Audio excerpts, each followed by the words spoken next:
আজ থেকে বাহির থেকে আর দই কিনে খাওয়া লাগবে না। এই রেসিপি দেখে মাত্র 3টি উপকরণ দিয়ে খুব সহজেই বাড়িতেই মিষ্টি দই বানাতে পারবেন। মেহমানদারি তো মিষ্টি দই ছাড়া চলেই না। আমার আম্মু কিভাবে খুব সহজে ঘরেই এই মিষ্টি দইটা তৈরি করে সেটাই আজকে আপনাদের সাথে শেয়ার করব। আসসালামু আলাইকুম, সবাই কেমন আছেন? আশা করছি সবাই ভালো আছেন। সবার অনেক দোয়া এবং ভালোবাসায় আলহামদুলিল্লাহ আমরাও অনেক ভালো আছি। দই বানাতে গিয়ে যেসব আপুরা ফেল করেছেন তাদের জন্য আজকে কিছু গুরুত্বপূর্ণ টিপস থাকছে।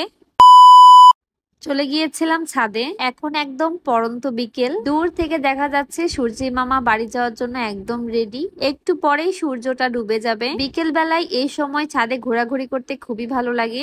আজকে আম্মু মিষ্টি দই তৈরি করবে, তাই আম্মু এখানে দুধ জাল করছিল। দই বানানোর জন্য আমাদের তো একদম ঘন দুধের প্রয়োজন, এজন্য আম্মু বেশ সময় নিয়ে দুধটা জাল করে নিচ্ছিল। আম্মু দুধটা অনবরত নাড়ছিল যেন দুধটা পাতিলে লেগে না যায়। এখানে আম্মু 1.5 কেজি পরিমাণ দুধ নিয়েছিল। দুধটা এখানে ভালোভাবে জাল দিয়ে ঘন করে নিয়ে অর্ধেক করে নিবে।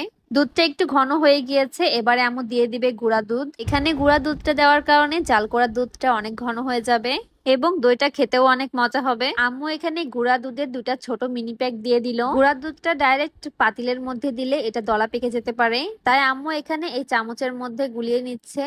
হাতের উপর নিয়ে গুঁড়া দুধ খেতে কার কার ভালো লাগে, আমার তো অনেক ভালো লাগে। আম্মু এখানে গুলানো দুধটা দিয়ে দিল। এবারে আম্মু দিয়ে দেবে কয়েকটা এলাচ। এলাচগুলো ভালোভাবে থেতো করে নিচ্ছে। এলাচের খোসাটা ফেলে দিয়ে এখানে শুধু গুঁড়ো করা দানাগুলো দিয়ে দিল। দুধটা কিন্তু অনেক ঘন হয়ে এসেছে। এবারে আম্মু আরেকটা নতুন পাতিল দিয়ে দিল। পাতিলের নিচে খুব ভালোভাবে মাটি লাগিয়ে দিয়েছে, যার কারণে কোনো কালি উঠবে না। পাতিল পরিষ্কার করার সময় অনেক সুবিধা হবে। এবারে আমি খুব সহজে চুলাটা জ্বালিয়ে দিলাম। এই মাটির চুলাতে রান্না করতে তো আমাদের অনেক বেশি ভালো লাগছে।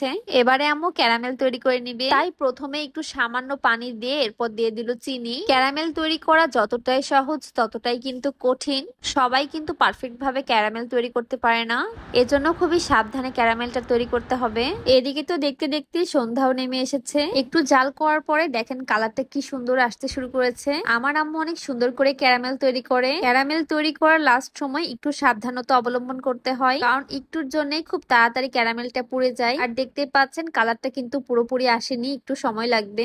এবারে একদম পারফেক্ট ক্যারামেল তৈরি হয়ে গিয়েছে। এবারে আম্মু দুধটা দিয়ে দিল। আমি তো খুব তাড়াতাড়ি এটা নাড়ছিলাম। ক্যারামেলে দুধ দেওয়ার সাথে সাথে কিন্তু একটু শক্ত হয়ে আসে ক্যারামেলটা। এ পর্যায়ে কিন্তু খুব জোরে জোরে নাড়তে হবে। এবারে আম্মু সম্পূর্ণ দুধটা দিয়ে দিল জাল করা। দুধটা জাল করার পরে দারুণ সর হয়েছে। আর দেখুন দুধটার রং এখন কি সুন্দর লাগছে। এভাবে দুধ তৈরি করে অনেকে কুলফি মালাইও তৈরি করে। দুধটা এ পর্যায়ে মিষ্টি দইয়ের জন্য একদম রেডি। এলাচ দেওয়ার কারণে খুবই সুন্দর একটা ঘ্রাণ আসছিল। আর এই তো চুলাটা একদম সম্পূর্ণ নিভে গিয়েছে। এই নিভু নিভু চুলাই দুধটা আরো একটু জাল হবে। মিষ্টি দইয়ের জন্য দুধটা একদম পারফেক্ট হয়েছে। দুধটাই কত সুন্দর রং এসেছে এবং কত সুন্দর ঘন হয়েছে, আপনারাই দেখুন। মনে হচ্ছিল তো 1 গ্লাস দুধ নিয়ে আমি একটু খেয়ে ফেলি। এবারে দইটা বসানোর পালা। আমার কাছে মনে হয় দই পাতা তো সব থেকে সহজ একটা কাজ। দুধ, চিনি এবং টক দই দিয়ে দারুণ দই বসানো যায়। আর এই তো এখানে কাচের গ্লাস নিয়েছি। আজকে এই কাচের গ্লাসে দই তৈরি করব। আর এটা হচ্ছে টক দই বা দইয়ের বেসন। এটা বাজারে যে কোনো মিষ্টির দোকান অথবা দইয়ের দোকানে পেয়ে যাবেন। এই দইয়ের বেসনটা আমার ভাইকে দিয়ে কিনে আনিয়েছি। আজকে এই দইয়ের বেসন দিয়ে দই তৈরি করা হবে।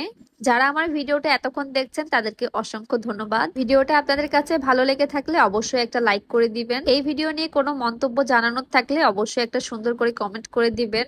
এখন আম্মু দই পাতবে। গ্রামের এলাকায় দই তৈরি করাকে কিন্তু বলে দই পাতা। প্রথমে আম্মু একটা কাচের গ্লাস নিয়ে নিয়েছে। এবারে কাচের গ্লাসের চারিদিকে আম্মু টক দই লাগিয়ে নিচ্ছে। গ্লাসের মধ্যে দই লাগিয়ে নিলে কিন্তু খুব তাড়াতাড়ি দই বসে যায়। এভাবে আম্মু এক এক করে সব গ্লাসের চারিদিকে এবং নিচে দই লাগিয়ে নিচ্ছে। এবারে সম্পূর্ণ দইয়ের বেসনটা বা টক দইটা আম্মু সম্পূর্ণ দইয়ে মিশিয়ে দিবে। এর জন্য এই চামচের মধ্যে ভালো করে ফেটিয়ে নিচ্ছে। এবারে সম্পূর্ণ দুধের মধ্যে দিয়ে দিল। সম্পূর্ণ দই তৈরির প্রসেসিং করতে করতে তো আমাদের রাত হয়ে গিয়েছে। সারা রাতের মধ্যে দইটা বসে যাবে। দুধটা যখন কুসুম গরম অবস্থায় থাকবে তখনই কিন্তু দইয়ের বেসনটা দিতে হবে। মনে মনে তো একটু সন্দেহ লাগছিলই যে দইটা আদেও হবে কিনা। আর এই তো দেখতে কত সুন্দর লাগছিল। আমার কাছে আম্মুর যে কোনো রান্না বা রেসিপি খুবই ভালো লাগে। আজ কয়দিন আম্মুর হাতে যে রেসিপিগুলো শেয়ার করেছি আপনাদের সাথে কেমন লেগেছে অবশ্যই কমেন্টে জানাবেন। আমার কিন্তু কমেন্ট করতে অনেক বেশি ভালো লাগে। যারা আমার পেজে এসে আমার ভিডিওগুলো দেখে, আমাকে ফলো করে এবং আমাকে সুন্দর সুন্দর কমেন্ট করে, তাদের প্রতি আমি সত্যি অনেক বেশি কৃতজ্ঞ।